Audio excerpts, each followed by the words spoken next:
Well, hello YouTube, and welcome to a slightly different video from me here at my channel. I want to do some real talk for a second. I've been reading this book called Welcome to the Writer's Life by Paulette Perhatch. And that's backwards, so you can't read it on the camera. That's weird. I never realized that. Look at it in the mirror and you'll be able to get the title. But anyway, in the book, I just got through reading a section right at the beginning talking about the writer's secret on page 32. And she's talking about something that one of the people I think one person might call the pit, or she calls the pit of despair initially, and then later refers to as the gap.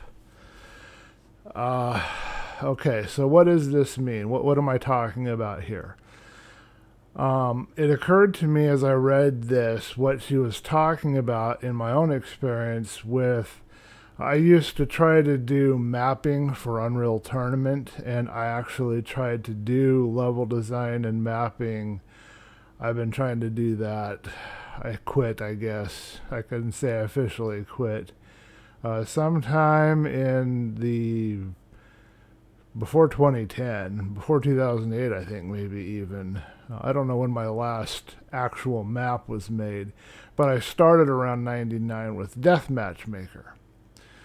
And for me, I would have this idea in my head of what I want to make, and then I would sit down with my tool and I would try to make it, and it would not be what I wanted to make. It was not what I had in my mind's eye. And that's, I think, my interpretation is what she's referring to here. When you just start out with something that you're really passionate about, that you really love or you really enjoy, like let's say you like Minecraft, and you just start out with Minecraft and you want to build this awesome thing, and you have this idea in your mind, and you sit down and you plot it out and you try to make it, and whatever you come up with at the end, you're just disappointed with the result because it's not what you envisioned. It's not what you wanted to realize. But you can't realize it just starting out, because to get to the point where the people that you admire, to get to that point where they are, where they're doing that quality of work, a very few, if any, I would say probably less than 0.000001% of people can just dive right into something first time using the tools and make something amazing. Maybe the odds are a little higher than that, but I think that for the majority of us, I'd say for about 99.9% of us, we have to actually learn the tools, and we have to actually keep making the thing that we want to make. So if you want to make this beautiful thing in Minecraft, you've got to keep making stuff for Minecraft. And you might have to do that for months. You might have to do that for years. You might have to do that for a decade.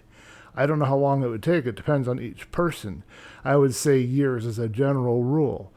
Minimum time would be months, but you have to make stuff over and over again. And in the process of making things, you learn your tools and you get better and better at making things. And eventually you reach a point, presumably you reach a point where what you see in your mind's eye, you can now realize through the medium that you have chosen that's speaking to you, whether it be Minecraft, paintbrushes, pencils, level design, modeling, mapping. It doesn't matter what it is, even photography. It doesn't matter what it is. Whatever it is that's speaking to you, only through taking thousands and thousands and thousands of pictures are you going to become a master photographer. And I think there's a little more to it than that. I did read Zen and the Art of Creativity by John Dado Lurie. Whole different subject change there, but there's a little bit of being present and accepting things as they are and that sort of thing as well in all this, but that's getting off the subject. In any case, you have to embrace and accept the way things are. Your shortcomings, or your perceived shortcomings, are not actually shortcomings, they're what you perceive to be shortcomings. You have to accept where you are in relation to where you want to be. You have to accept that you've got a lot of work ahead of you before you're producing the kind of stuff that you want to produce. And I was thinking about this just a little bit ago Well, the only way I'm ever going to realize that goal if I want to be a YouTuber is to create videos. I have to constantly be creating videos and making content. And then my audience has to eventually find me. And then maybe I will get the subscriptions and get the kind of views and get the stuff that I need, to start earning money. I've chosen a very poor time to do it. It was better to try to be a professional YouTuber and create videos and make money before YouTube did all of its restrictions. And now YouTube is this, I had the phrase in my mind, politically biased kind of environment, so it makes it even more difficult right now. It's very hard to succeed or to succeed at YouTube. But if I'm going to continue to do this, if I'm going to try to be a YouTuber, then what I'm going to have to do is make videos, and it will take a long time, probably thousands and thousands of videos, although hopefully it won't be more than 1,000 videos. I don't know how many videos it takes before you reach 1 million subscribers and you start having a groove where you're figuring out what you're doing and you've got a brand, I guess you could say. People can watch your video and recognize what you're doing. One of the people that I kind of liked watching was Ice Cream Sandwich. I hope they come back and do some more videos. I think they must have had a couple of dozen or 3 dozen videos, and their first ones were really kind of rough, but their last few were really, really good. So I could tell that they were progressing. As they made videos and continued to do their animations, they were progressing in art form. And in order for that progression to continue, for them to get even better, they'd have to keep making videos. But of course, they have stopped at the moment. Hopefully, they'll come back and do more. But that's the kind of thing you have to go through. You have to keep doing one of the guys, can't remember his name right now. He has 2 books on the artistic process. You got to do the work. That's what he calls it. Stephen Pressfield. You have to do the work. You have to sit down, you have to put your nose to the grind, and you have to come to the thing, and you have to do whatever it is that you're trying to do every day. So if I want to get better at Minecraft, which is kind of where I'm at right now, then I need to do more building of things in Minecraft. And if I want to get better at YouTube, I got to do more videos at YouTube. And if I ever want to go back to level design, I'm going to have to not give up, and I'm going to have to keep making levels. And then the other thing I have to watch out for is that I don't compare myself with other people. Of course, I'm going to find people in the planet Minecraft. I'm going to find people wherever there's an Unreal Tournament mapping community. I'm going to find people who are doing amazing, eye-dropping things. And I'm going to want to do that. But it probably took them, a number of years, if not a large number of months, to do. Those aren't things that they built in a short period of time necessarily. And they didn't get to a point where they could build that in a short period of time. There's time involved in getting to a point where they could build that, and there's time involved in actually building it and in realizing that what we see, the end result that looks so effortless and amazing and wonderful, is actually probably a lot of revisions behind it, probably a lot of editing, probably a lot of time invested in making it, a lot of time in researching, studying, becoming frustrated with it, wanting to quit, learning the craft, all the time they put into making levels or whatever it is, Minecraft stuff, all that time that they put into that before they got to that point where you had this finished product that looked really good. And I never really thought of it that way or realized it. It wasn't really clear in my mind. I mean, it seems obvious, right? But it never really occurred to me. I never really thought of it that way. I was comparing my work to other people and getting discouraged because my work didn't stack up. And what I saw in my mind's eye was not coming out on the screen in front of me. So that was very frustrating. Well, the reason why a lot of people quit is because they get into that comparing themselves with other game, and they get into that, what they see in their mind's eye is not the same as what's on the screen, and that causes them to quit. And I want to reach out and let you know that even though it should be obvious, you should already know this, the most amazing pieces of art that you are enjoying, that you like, that you look up to, things that you're trying to work towards creating yourself, that is a process of a lengthy amount of time invested in learning the craft, learning the tools, designing, editing, all of that. And you could talk to any writer like Stephen King, or actually Dean Koontz will write back to you. If you actually send him an actual letter, not an email, an actual letter addressed to the address that he gives people. I think it's a P.O. box in California, but that might have changed. He actually will take time and write back to you, but you have to write him an actual letter. And I would suggest typewriting it out, then signing it in your own handwriting at the bottom when you're done typewriting and printing it out. Typewriting or writing it out on the computer. But you have to send him an actual snail mail letter, and then he'll write back to you. But they'll all probably tell you the same thing. It took a very long time.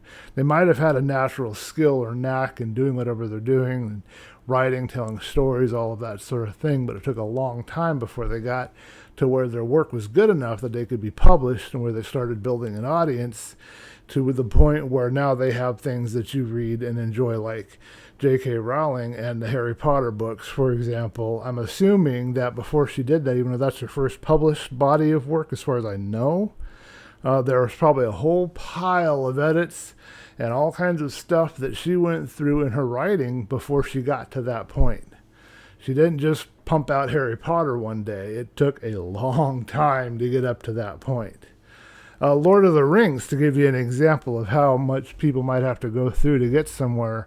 If this movie Tolkien is accurate, it took the guy J.R.R. Tolkien going through World War II, and this is kind of adult content here to talk about this. I'll try not to be too descriptive, but in the movie, he's going through these giant pits where I guess mortars had hit or bombs had gone off or something, and there's just lined with bodies all around the sides, filled with water, and you don't know what else there, and he's crawling through all of that. And the movie kind of shows how this is how he came up with his idea for Mordor. This is how he came up with the idea for the Lord of the Rings books. All of this experience that he went through, this trauma and this stuff that he went through in World War II, I believe it was World War II, contributed to that book being released. And who knows how much he had to write before he got to the point where he could write the Lord of the Rings. And did he do much else after Lord of the Rings? No. So that was probably the end of his life, or the last bit of major work that he could do. I don't know much about the details of it, but there's some definite experiences you have to go through. There's some definite learning and challenges. You may not have to go through literal HELL, double hockey sticks, as one guy says, like Tolkien, to create your fantasy epic, but it's going to take a lot of writing, a lot of editing. You have to come to the keyboard or the typewriter or whatever, and you have to write pretty much every day for who knows how many years till you get to a point where that's coming out. So I just wanted to encourage you that if what you're seeing in your mind's eye is not being realized on your computer screen, is not being realized in the words you write, or whatever it is that your artistic pursuit, and you're getting discouraged, if you're comparing yourself to other people and you're getting discouraged, stop doing that. Don't do that. Don't spend a single moment thinking about what other people are doing or how good they are. Don't think about how other people might have more talent or skill than you. None of that is true. I mean, some people might have a little more... what did somebody say, that talent is like grasping, or skill is grasping something quicker than other people? So some people might grasp things a little quicker than you. Maybe they go through the work process a little faster than you might go through it. I mean, some people might take a couple of months, some people might take a couple of years, some people might take decades. I don't know. But don't get discouraged because your stuff doesn't match up to theirs, because you still have to put in however much work would be equivalent for you to get to the point that they're at. How many years or months or whatever they put in, you're going to have to do the equivalent amount of time in your own creative process and journey in writing, level design, modeling, mapping, whatever it is you're doing. You're going to have to put in that amount of time before you reach that point. And then you'll be able to start seeing the stuff. I assume you'll be able to start seeing the stuff that you're seeing in your mind's eye. You'll be able to realize that and bring that into reality. I haven't reached that point with any of the stuff I've been doing. And I have been trying to build things and make things and write and do stuff like that since 1999. Actually, I was writing poetry even before that. So I've been at this whole thing for 20 years. More than 20 years now, isn't it? It's like 22 years, so over 2 decades. And I don't have a single worthy publishable book. I don't have anything that I've made anywhere that anybody would ever remember 10, 20 years from now. Nothing would be worth going to a museum. There's nothing that anybody's looking up or admiring as far as I know. So I must be one of the slow guys. So keep at it. I'm going to keep at it too. I'm going to try to get back into the writing. I'm going to do my Minecraft building, maybe do a little of the same kind of building in Creativerse, just, the similar kind of building experience, but I'm just going to keep building, keep making. I'm going to keep doing my YouTube videos and try to find my voice and the things I want to talk about. And hopefully, it won't take another 20 years before I have an audience and have some money coming, and I hope I can accomplish that much quicker. I'd like to have some kind of income and an audience somewhere or another, either through YouTube or maybe through BitChute by the end of the year. That's what I'm really working towards. But I just got to keep putting my nose to the grindstone and keep doing the work, and the same applies to you. You can get there. Just keep doing it. I was watching some guys the other day. They were filming this. It was across from the library, just recently opened out here. Somebody was on a skateboard, and they were getting ready to do their the different things that they do on a skateboard. And I didn't see the guy doing any amazing tricks. And I was there watching him for a few minutes. And I'm sure he was out there for a much longer time, both before and after I left. And all I saw him doing is trying to get on the board, do something, and fall off, or not really fall off, but kind of stumble off. He didn't really fall on his rear end or anything like that. He just kind of stumbled off and wasn't getting anywhere. That's how you have to be, because it's going to take him however long it's going to take him. Could be months, could be years, could be decades before he can jump on that board and start doing tricks and all the other awesome things. It'll probably take him a long time just to be able to jump on the board and start going around town, just being able to stand on the board and balance and go around the streets. He was putting in the effort, he was doing his skateboard thing, but it's going to take a long time before you get there. And that you're going to see that around you all over the place. It's not an overnight thing. There might be such a thing as an overnight success, but I doubt any overnight success is going to be very long lasting. And I would think that most overnight successes probably have decades of nights of work and effort behind them. I don't think there is such a thing as an overnight success. I think you're looking at the result of a very long period of time of continual persistence and work, sticking to something, trying to learn it, trying to master it. And that's why you have to do stuff that you're passionate about, that you care about, that you're interested in, because you're not going to want to put in the time and effort in something you don't care about. So don't go trying to apply to a dance school because you want to dance really cool and show off to girls when you don't care about dance and you hate it. That's not for you. Go do something else. Find something that you love that you're going to be able to stick with, because the sure sign that you'll have that it's something that you're going to be able to stick with and put the time into is that you want to continue to do it. I'm not even sure I want to continue doing YouTube, but I kind of enjoy doing YouTube videos. And even in this particular instance where I'm actually sort of enjoying myself, I am not quite sure 100% speaks to me, so I don't know how much longer I'll keep doing it. And that's okay. It's okay to have something, to try it for a while, to be just a little bit interested, and finally figure out at some point down the road, after working at it for a long time, that it's not for you. Go and do the next thing. Maybe you'll return to it later. Maybe you won't. That's okay. That's part of growing. That's part of finding your way. That's part of the process of figuring out what's in your heart to do what speaks to you, and how you're going to go about finding that and doing it. You're not going to find it just sitting around staring at the wall. You got to actually get out and do stuff and try things. And you know what? This guy here who's 303 pounds and needs to lose some weight, you're probably going to find me on a skateboard one of these days, because I am actually interested in trying to do skateboarding. And yeah, you can go ahead and laugh. That's fine. I'm laughing right with you. I don't even know how I'll find a board that'll hold up to my weight. I'll probably break it in half just trying to do anything on it.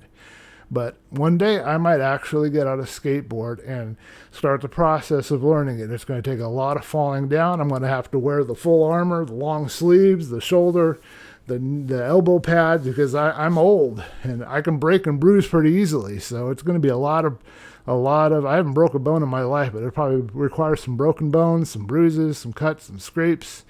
And I'm okay with that. I can take the damage, but that's part of the process. Sometimes you have to actually pour some blood into the things that you want to do if you really care about it.